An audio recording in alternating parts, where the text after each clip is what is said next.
Hey, what's up guys? Salah. Tu bukan.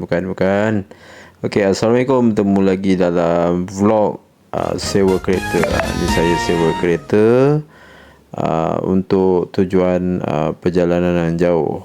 Okay, jom kita sembang-sembang sikit. Okay, sebenarnya bukanlah saya ni tak ada kereta. Alhamdulillah, syukur. Alhamdulillah saya ada kereta.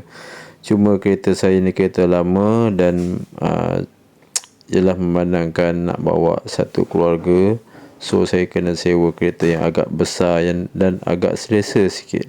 Saya rasa pasti ramai lagi di luar sana yang buat macam saya, dan video saya buat ni bukan untuk pitching diri sendiri, tapi ini biasalah ada orang buat macam saya, nak tambah hutang, nak buat hutang yang baru untuk beli kereta tu belum sampai masanya, so sewa kereta lah itu penyelesaian dia. So takkanlah kalau benda ni tak ada orang buat, takkanlah ada orang bisnes sewa kereta kan. Ni saya dubbing balik.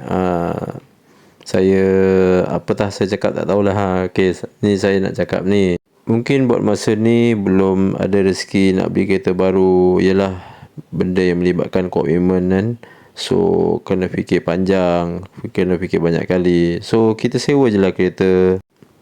Macam nak raya-raya macam ni, kalau ada kemampuan sewalah kereta. Untuk kos sewa kereta ni, kita kena buat bajet, kita kena kumpul duit daripada awal-awal dululah. Pasal mungkin kita nak sewa kereta 3-4 hari ke seminggu ke, kita tengok jenis kereta juga, berapa kos sehari dan kali berapa. Kadang-kadang ada promosi daripada company yang buat bisnes sewa kereta tersebut. Kita buat sesuatu yang mudah, yang senang bagi kita, asalkan selesailah satu-satu perkara tersebut, dan kita berdoa agar segala urusan kita dipermudahkan. Ni kenapa pula ni? Seram pula tengok macam ni. Itulah lupa pasang lampu depan dalam kereta tu kan. So seperti biasalah, bila kita dah pinjam, dah sewa kereta, kita kena pulangkan kereta tu balik kepada tuan punya kereta ataupun company tersebut. Okey, siapa-siapa ada macam saya boleh tekan like, komen dan share. Boleh follow ramai-ramai. Sedih nak kena return kereta. Sedih.